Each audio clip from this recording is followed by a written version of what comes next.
일주일에 한 번 변호사와 함께 잘 사는 법을 고민해보는 시간이죠. 서울 스튜디오 연결해 자세한 내용 들어볼 텐데요. 그 전에 먼저 오늘의 주제를 영상으로 확인해 보겠습니다.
자동차는 우리 일상에서 없어서는 안 될 편리한 이동수단 중 하나지만 때론 사소한 법규 위반 하나가 돌이킬 수 없는 큰 사고로 이어지기도 하는데요. 오늘은 운전자라면 반드시 알아야 할 생활 속 교통법규 내용, 박수연 변호사와 함께 자세히 짚어보겠습니다. 안녕하세요. 안녕하세요. 네, 변호사님. 우리나라 운전자 숫자를 볼 때 한 3,500만 명 정도 된다고 들었습니다. 그러니까 전체 인구 중에 한 3명 중에 2명꼴로 운전면허증이 있다. 이렇게 보면 될 것 같은데요. 혹시 변호사님도 그중에 한 명이신가요? 저도 그중에 한 명입니다. 면허 취득한 지는 꽤 됐거든요. 네. 8년 정도 됐는데 기능까지는 다 한 번에 붙었는데 도로 주행에서 삼수했어요. 어렵죠. 어렵더라고요. 근데 면허 따고 바로 운전을 시작해서 저도 운전 경력은 꽤 됐는데요. 이게 아무래도 저 직업상 사고 영상을 많이 보다 보니까 고속도로를 들어가거나 아니면 화물차 뒤에 좀 붙어서 가거나 이럴 때는 좀 심적으로 많이 부담스럽고 긴장도 되고 그렇더라고요. 네. 앵커님은 면허 언제 취득하셨어요? 저는 고등학교 3학년 때 수능 끝나고 나서 대학 입학 전까지 시간이 좀 비잖아요. 네. 보통 이때 많이들 취득하실 텐데 오랫동안 장롱 면허를 두고 있다가 이제 본격적으로 운전하는 시기가 찾아오잖아요. 그런데 이때 가장 당혹스러울 순간이 갑자기 집으로 교통법규 위반 고지서가 올 때가 아닐까 싶습니다. 맞습니다. 그런데 이 고지서를 처음 봤을 때 이거 참 어렵다 싶은 부분 중에 하나가 범칙금이라는 용어도 있고요. 또 과태료라는 용어도 있더라고요. 둘 사이에 어떤 차이가 있는 걸까요? 고지서에 보통 범칙금이랑 과태료가 같이 기재가 되는데요. 공통적인 건 내가 위반 행위를 했을 때 거기에 대해서 금전적인 대가를 지불한다라는 공통점이 있습니다. 다만 차이점으로는요. 범칙금이 훨씬 더 형사 처벌에 가깝다라고 생각하시면 돼요. 이게 원래 과태료가 부과되는 것 같은 경우에는 행정 질서를 좀 어겼을 때 과태료가 부과가 되는데요. 반대로 범칙금 같은 경우에는 이게 진짜 원래는 형벌로 처리를 해야 되는 건데 그렇다고 대한민국 국민을 전부 다 형벌 처리를 하자니 그러기엔 조금 과한 것 같다라고 해서 네. 경미한 위반의 경우에는 범칙금으로 처분을 할 수 있도록 하는 겁니다. 그래서 형사처벌에 어느 것이 더 가깝냐 하면 범칙금이 훨씬 더 가깝다라는 점에서 차이가 있다라고 볼 수가 있겠고요. 두 번째로 신호위반을 좀 예로 들어서 말씀드리자면요. 네. 운전자를 특정할 수 있는 경우에 범칙금이 부과가 됩니다. 범칙금 같은 경우에는 성명이나 주소가 확실하지 않은 사람에 대해서는 부과를 할 수가 없어요. 그래서 범칙금은 경찰에게 직접 걸렸을 때 그때 범칙금이 부과가 되는 거고요. 같은 신호위반인데 단속 카메라에 걸리는 경우가 더 많죠. 이럴 때는 보통 카메라에 차 번호판 사진만 딱 찍혀서 고지서가 날아오잖아요. 그럴 때는 운전자를 확인하기 어렵기 때문에 과태료 처분을 내리는 겁니다. 네, 그러면 보통 그렇죠. 길가에 세우세요라고 해가지고 잡혔다 현장에서 네, 그러면 범칙금이군요. 맞습니다. 네. 경찰관이 내가 누군지를 특정했다라고 한다면 범칙금이 부과가 되는 거고요. 그러면 도대체 고지서에는 내가 누군지도 모르면서 왜 범칙금도 같이 적어서 주냐라고 의문을 가지실 수 있을 것 같은데 보통은 차주가 운전을 하는 경우가 많기 때문에 그렇습니다. 그렇군요. 자, 그러면 운전자 입장에서는 이런 고지서를 받았을 때 고민이 좀 될 것 같아요. 맞습니다. 둘 중에 어떤 걸 내는 게 더 유리할까요? 이게 범칙금이 좀 쌉니다. 예를 들어서 승용차 운전자가 제한 속도 시속 50km 구간에서 한 80km 정도로 과속을 했다라고 해볼게요. 범칙금은 6만 원 정도 나오고요. 과태료는 7만 원 정도 나옵니다. 그러면 더 싼 범칙금을 지불하는 게 나에게 이득이 아닌가라고 생각하실 수도 있을 것 같아요. 그럴 것 같은데요? 맞습니다. 그런데 그렇지 않습니다. 저라면 속 편하게 그냥 과태료를 낼 것 같아요. 왜 그러냐? 범칙금이 형벌에 더 가깝다라고 말씀을 드렸잖아요. 범칙금 같은 경우에는 벌점이 같이 부과될 수 있습니다. 시속 20km를 이상 넘어서 과속을 한 경우에는 벌점이 같이 부과가 되거든요. 그런데 이 벌점이 40점을 넘어가는 순간 뭐 면허 정지라든지 면허 취소 처분 이런 것들에 처해질 수 있기 때문에 저 같으면 그냥 과태료를 낼 것 같고, 두 번째 이유로는요, 보험개발원의 범칙금 지불에 그 기록이 다 넘어갑니다. 그래서 다음 보험료 갱신 시에 훨씬 더 불리한 조건으로 많은 보험료를 납부해야 되는 위험성이 있을 수 있고요.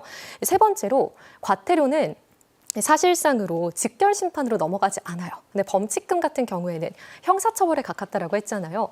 내가 범칙금을 내야 되는데 까먹었다라고 한다면 직결 심판으로 넘어가서 벌금형에 처해질 수가 있거든요. 근데 이 벌금형이 사실상 전과입니다. 전과가 생길 수 있군요. 전과가 생길 수 있기 때문에 저 같으면 과태료를 납부할 것 같고요.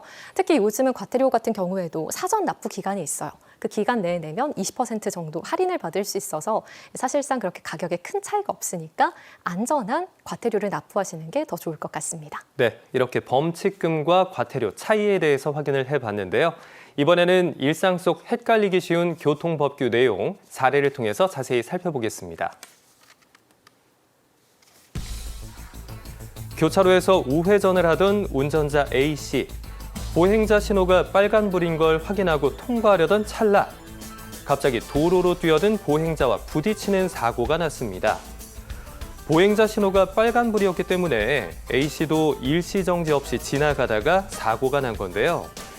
보행자의 무단횡단으로 발생한 사고, 과연 누구의 잘못일까요? 네, 변호사님. 이렇게 우회전 차량 일시정지 의무가 시행이 된 지 벌써 3년이 넘었습니다. 맞습니다. 그런데 현장에서도 아직까지 혼선이 계속해서 반복되고 있는 게, 저도 운전자 입장에서 생각을 해본다면 이거 어디에서 서야 되는 건지, 그리고 얼마 동안이나 서야 되는 건지 좀 헷갈리거나 복잡한 경우가 있더라고요. 이걸 좀 간단하게 정리해 주시면 좋을 것 같습니다. 네네, 이게 진짜 헷갈리죠. 이렇게 헷갈리는 의무를 도대체 왜 만들었을까 이런 생각을 좀 하실 수 있을 것 같아요. 근데 실제 우회전 교통사고 현황에 따르면요, 지난해 발생한 우회전 교통사고 사망자 중에 보행자 비중이 전체의 56%로 나타났습니다. 네. 일반 전체 교통사고 사망자에서 보행자의 비중에 비했을 때 훨씬 더 높은 수치거든요. 이게 어떤 의미냐면 사실상 우회전 교통사고에서 보행자가 상당히 취약한 지점에 놓여 있다라는 겁니다. 그래서 이런 사고가 자꾸 발생하다 보니까 우회전 일시정지 의무가 도입이 된 건데요.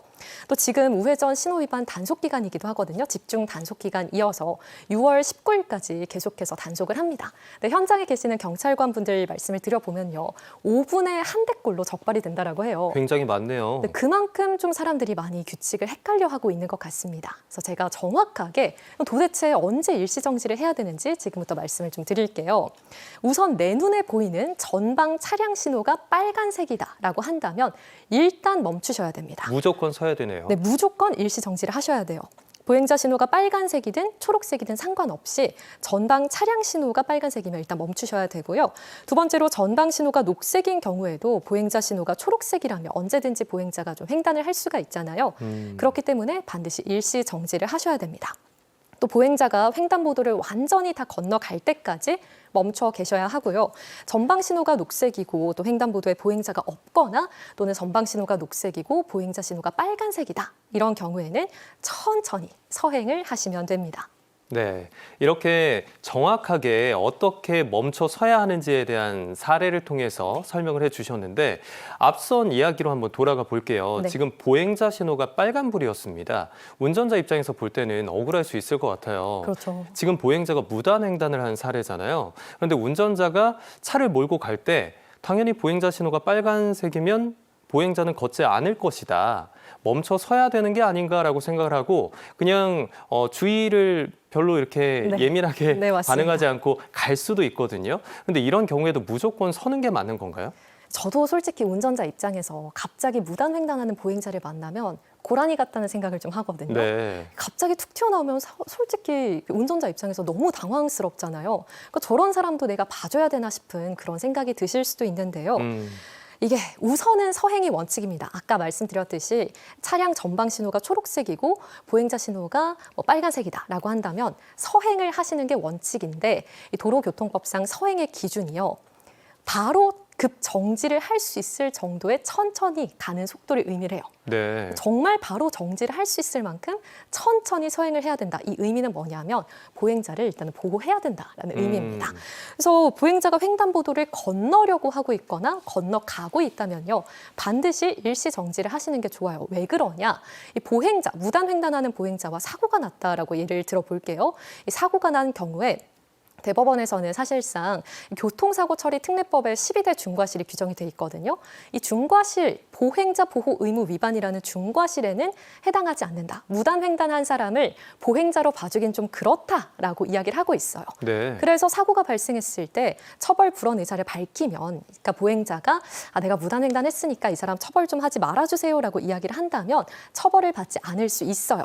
그런데 이 보행자 의무는 없지만, 보행자 보호 의무는 없지만 사실상 업무상 과실은 또 인정될 수가 있거든요. 그러면 업무상 과실치상의 문제가 남는데 종합보험에 가입되어 있지 않은 경우라고 한다면 보행자가 내가 무단 횡단했지만 저 사람 처벌해 주세요라는 식으로 처벌 불원 의사를 딱히 밝히지 않았을 때 형사처벌을 받을 수 있는 가능성도 있습니다. 이게 사실상 무조건 100% 운전자 손해이기 때문에 반드시 일시 정지를 하시는 게 좋겠고요. 네. 그리고 보행자가 교통신호를 당연히 지켜야 된다라고 생각하지만 판례상으로는 또 횡단보도를 건너고 있다라고 한다면 운전자는 언제든 전방을 잘 주시하고 사고를 방지해야 할 의무가 있다라고 보기 때문에 또 과실 책임을 인정하고 있습니다. 과실 비율도 좀 궁금하실 것 같아요. 네. 과실 비율 같은 경우에 무단 횡단 보행자와 부딪혀서 사고가 났을 때 대법원 같은 경우에는 보통 보행자가 5, 그리고 운전자가 5 또는 보행자가 6, 운전자가 4. 이 정도로 인정을 해주고 있습니다. 솔직히 무단 횡단한 보행자인데 100대 0 돼야 되는 게 아닌가 싶은 생각도 하실 수 있는데 100대 0 같은 경우에는 정말 보행자가 갑자기 튀어나올 리 없는 자동차 전용 도로라든지 또는 고속도로 같은 경우에만 인정을 해주는 추세입니다. 그렇군요. 어쨌든 보행자의 안전이 최우선시 돼야 하기 때문에 전방 주시 꼼꼼하게 하시면서 일시 정지를 해야 된다라는 걸 머릿속에 넣어둬야겠다라는 맞습니다. 생각이 드는데 자, 여기에서 일시 정지 개념에 대해서 한 번 더 짚어봤으면 좋겠습니다. 가끔씩 단속 현장에서 보면 아니 나는 일시정지 했는데 왜 내가 걸려야 되냐 이렇게 항의하시는 분들이 계세요. 일시정지 어떻게 우리가 정의할 수 있을까요? 일시 정지가 도로교통법에 규정이 돼 있거든요. 차량의 네 바퀴가 전부 다 온전하게 멈춘 때, 즉 정지한 때를 의미를 해요. 그래서 사실상 몇 초를 멈춰야 된다라는 그런 명확한 기준은 없는데요. 실무상으로 경찰관 분들이 단속을 하실 때는 정지선 앞에서 차량 네 바퀴가 전부 다 멈췄는지를 기준으로 판단을 한다라고 합니다. 그 속도계가 완전히 0이 돼야 하고요. 차량이 굴러가는 게 정지선을 슬금슬금 넘어가는 그런 모습이 보인다라고 한다면 일시정지를 했다라고 볼 수는 없겠죠. 그렇군요. 저는 운전하면서 이 우회전 구간이 있을 때 가장 스트레스 받을 때가 저는 분명히 잘 교통법규를 지킨다고 생각하고 멈춰서 있는데 뒤에서 경적을 울리면서 빵빵거리시는 분들이 계세요. 맞습니다. 그럴 때 내가 이게 가야 되는 건가? 혹시 내가 지금 이 교통체증을 유발하고 있는 가장 큰 빌런인가? 라는 생각이 들어서 슬금슬금 가게 되는 그런 경우가 있는데요. 만약에 뒤에서 이렇게 빵빵거리는 경적 소리에 나도 모르게 밀려서 가다가 사고가 났다. 그러면 혹시 억울할 것 같은데요. 뒷차한테도 좀 책임을 전가할 수 있을까요? 이게 좀 억울하고 눈치 보이고 그렇죠. 네. 하지만 뒤에서 아무리 빵빵거리더라도 저는 일시정지를 해 계시는 걸 좀 추천을 드립니다. 네. 저도 솔직히 운전을 하다 보면 이렇게 빵빵거리면 좀 가야 될 것 같은데 라는 생각이 들긴 하는데요. 그래도 아차하고 움직이는 순간 신호 위반이거든요. 그래서 이게 뒷차가 경적을 울렸다라고 해서 내가 신호 위반 행위를 한 것에 대한 어떤 정당한 이유가 되지는 않아요. 그렇기 때문에 일시 정지를 하셔야 되고요. 만약에 사고가 발생했다라고 한다면 이론적으로는 뒷차에게 과실을 물을 수도 있습니다. 근데 이 경우에 단순하게 클락션, 경적을 좀 울렸다 이 정도로 과실책임을 저희가 입증하기는 좀 어렵고요. 정말로 1mm 가까이 계속해서 위협 운전을 한다라든지 계속 차량 간격을 유지하지 않으면서 뭐 그렇게 유지를 한다라든지 또는 창문을 내려서 욕설을 한다라든지 이런 경우가 있을 경우에는 뒷차의 과실 비율도 좀 인정을 해달라라고 주장을 해볼 수 있는 여진이 있습니다. 다만 도로교통법에 이제 정당한 사유 없이 계속해서 경적을 울리는 경우에는 난폭 운전으로 보는 조항이 또 있거든요. 어차피 또 내 과실 비율은 인정된 상황에서 뒷차랑 좀 나눌 수 있냐 없냐의 문제이기 때문에 사실 사고가 안 나는 게 제일 좋잖아요. 네. 무조건 멈추시는 게 좋습니다. 네. 뒷차의 경적 여부와 상관없이 나는 내 갈 길을 가고 교통 법규를 지킨다라고 생각을 해야겠습니다. 때로는 처방약을 복용한 후에 하는 운전이 문제가 되기도 합니다. 어떤 경우가 있을지 사례를 통해서 확인해 보겠습니다. 환절기, 심한 감기에 걸린 B씨, 감기약을 복용한 후 운전을 시작했는데요.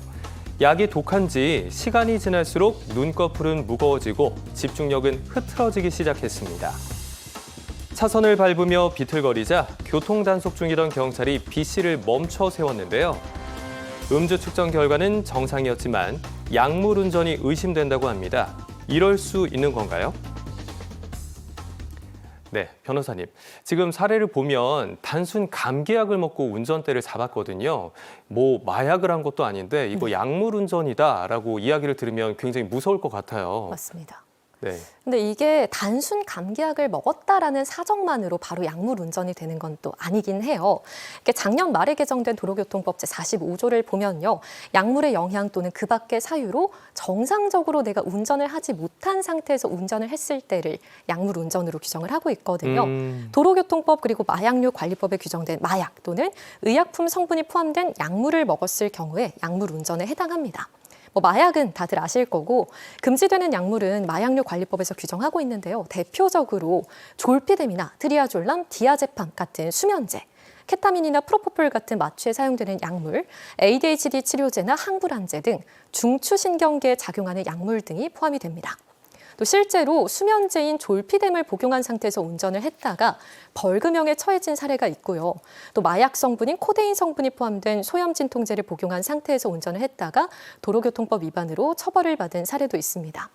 근데 사실 일반 감기약에 많이 사용되는 아세트아미노펜이나 이부프로펜 같은 경우에는 원칙적으로 법상 운전이 금지되는 약물은 아니거든요. 네. 비염 치료에 좀 많이 사용되는 항히스타민제 같은 경우에도 법적으로 금지된 약물은 아니에요. 근데 대한약사회에서는 주의해야 할 약물로 또 규정을 하고 있습니다.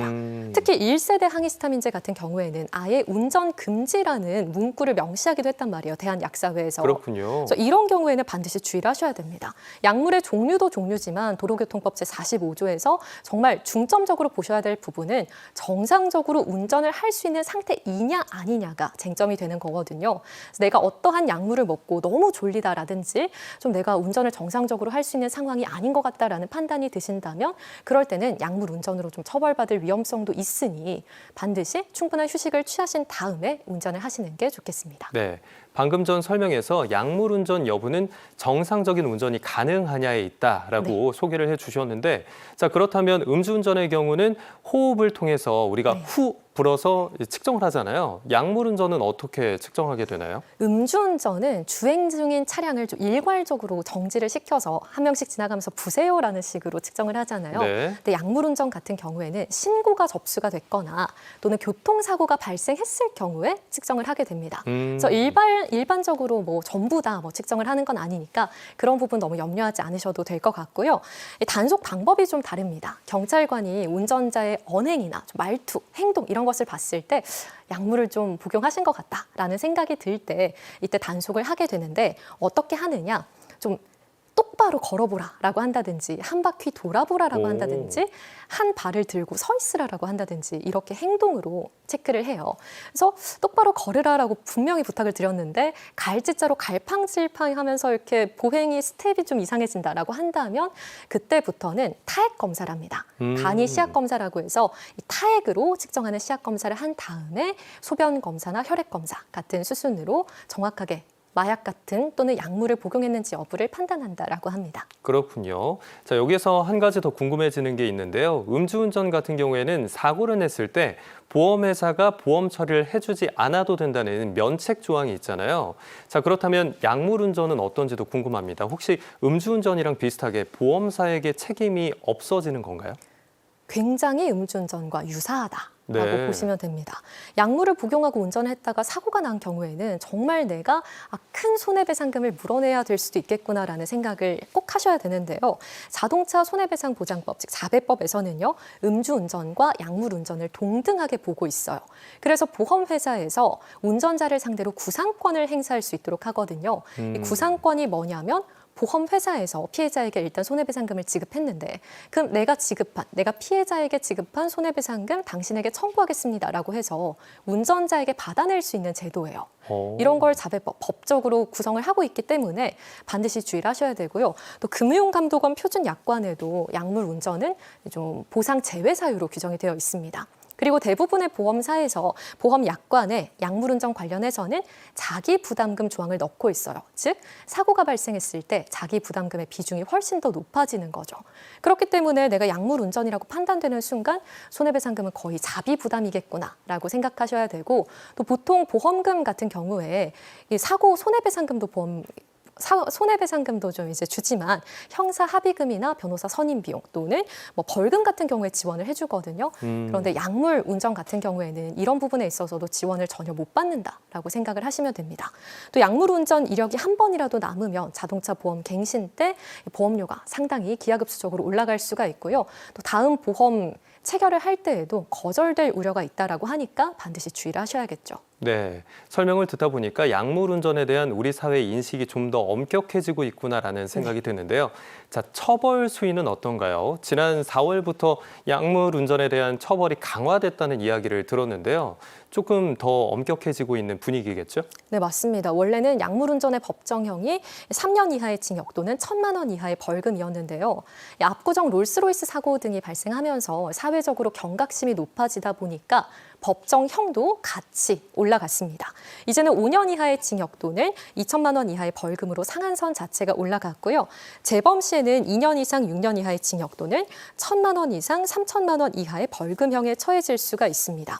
그리고 음주운전에는 원래 측정 불응죄가 있었어요. 경찰관이 후 불어보세요라고 했는데 불지 않았다라고 한다면 그 사실만으로 형사처벌이 됐었는데 약물운전 같은 경우에는 그런 처벌 불응죄는 없었거든요. 네. 근데 이제 신설이 됐기 때문에 측정을 거부하는 것만으로도 형사처벌을 받게 됐습니다. 굉장히 강화가 된 거죠. 네, 정말 조심해야겠다는 생각이 드는데요. 자, 그렇다면 지금 만약 내가 약을 먹고 있는데 운전을 꼭 해야 된다. 어떻게 해야 할까요? 대리를 부르시거나 최대한 운전대를 안 잡는 게 좋습니다. 대중교통을 이용하시는 걸 저는 권유를 드리고요. 네. 왜냐하면 약물 반감기라는 게 있잖아요. 몸에서 어느 정도까지 길게 약물의 효과가 지속될지 모르는 것이고 또 말씀해 주신 것처럼 내가 느끼기에도 약물을 먹었다. 이걸 인지하고 있잖아요. 인지를 하고 있는 것 자체가 굉장히 불리하게 작용될 수가 있습니다.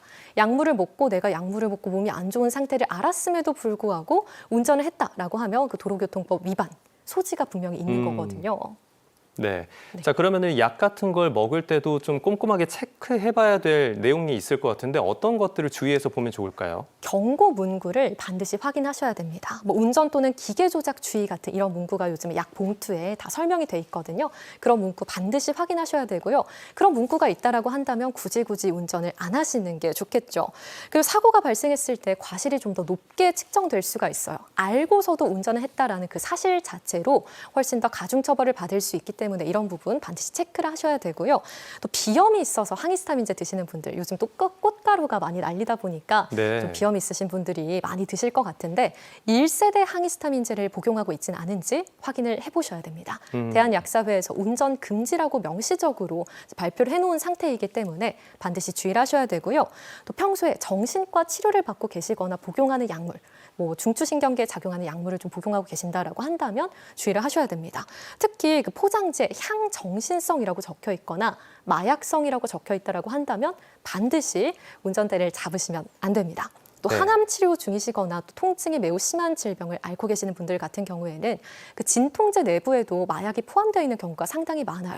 그래서 내가 원래 가지고 있는 지병이 있다라고 한다면 그 약들의 성분도 꼭 한번 체크를 해보시길 바랍니다. 네, 이런 것들 꼼꼼하게 챙기셔야겠는데요. 오늘 일상 속에서 우리가 반드시 알아야 할 교통법규 위반과 관련한 다양한 이야기 나눠보고 있는데요. 자, 우리가 예상하지 못했던 갑작스러운 벌점, 그리고 고지서 이런 걸 받아봤을 때 당황할 수가 있습니다. 맞습니다. 그런데 내가 조심한다고 해서 이게 또 이런 상황과 영원히 마주치지 않는 건 아니잖아요. 주의한다고 하지만 순간의 실수로 나도 이런 상황에 처할 수가 있는데 특히나 저는 걱정되는 부분이 이렇게 운전을 생업으로 하시는 분들 같은 경우에는 네. 벌점이 누적돼서 만약에 40점이 되면 아예 면허 정지 처분을 받는다고 들었습니다. 그래서 평소에 좀 벌점 관리를 잘 하거나 아니면 벌점을 좀 줄일 수 있는 방법도 있으면 이걸 알려주시면 좋을 것 같아요. 네. 착한 운전 마일리지 제도라는 게 있습니다. 이게 경찰서에서 신청을 할 수가 있는 건데요. 무위반 무사고 서약서를 제출을 하는 거예요. 이게 어떤 의미냐? 1년 동안 내가 어떠한 범칙금이나 과태료 처분도 받지 않을 거고 교통사고도 일으키지 않을 것이며 안전운전을 하겠습니다라고 서약을 하는 제도예요. 서약 횟수에 별도로 제한은 없고요. 해마다 다시 뭔가 서약을 하고 지키면 마일리지가 10점씩 계속해서 누적이 됩니다. 벌점이 40점 이상이 된 경우에는 보통 운전면허 정지 처분이 이뤄질 수 있다라고 말씀을 드렸는데 네. 벌점이 40점 이상이다라고 한다면 그동안 쌓아둔 마일리지를 사용해서 벌점을 깎을 수가 있어요. 예를 들어서 3년 동안 내가 계속 성공을 했어요. 그럼 마일리지가 30점 정도 적립이 되잖아요. 웬만한 위반 한 번 정도는 내가 사고를 좀 쳤다라고 하더라도 면허 정지 없이 넘어갈 수 있는 수준이다라고 생각하시면 될 것 같습니다. 그리고 또 혹시나 서약 기간 중에 다시 사고를 냈을 때는 어떻게 해야 되냐 궁금해하실 수도 있는데 다음 날에 바로 다시 서약을 신청할 수가 있거든요. 다음 날부터 다시 1년이 지나면 마일리지 10점이 또 다시 쌓이는 거기 때문에 내가 좀 실수를 해서 범칙금이나 과태료를 받았다라고 하더라도 내일 다시 가서 마일리지를 좀 착한 마일리지를 좀 쌓아서 벌점 같은 것을 좀 면할 수 있도록 그런 방안을 강구해 보시는 것도 좋을 것 같습니다. 또 별도로 유효 기간이 없어요. 네. 그렇기 때문에 면허 정지 처분을 받지 않는 한은 내가 마일리지를 한 땀 한 땀 쌓아 나가다 보면 계속해서 마일리지가 적립이 되거든요. 평생 할 수 있는 거니까 신청해 두시는 게 좋겠죠. 정부24 사이트나 경찰청 교통민원24 사이트에서 신청하실 수 있고요. 오프라인에서 신청하고 싶으시다라고 한다면 가까운 지구대나 경찰서 민원실 또는 파출소에서도 접수가 가능하다라고 합니다. 네, 이렇게 착한 운전 마일리지까지 함께 확인해 봤습니다. 타인을 배려하는 마음과 교통법규를 지키는 작은 습관이 모인다면 우리의 일상은 훨씬 더 안전해질 수 있는데요. 사고는 정말 한순간의 방심에서 발생하는 만큼 오늘 내용 꼭 기억하셔서 매 순간 여유 있고 안전하게 운전하시길 바라겠습니다. 지금까지 박수연 변호사와 함께했습니다. 오늘 말씀 고맙습니다. 감사합니다.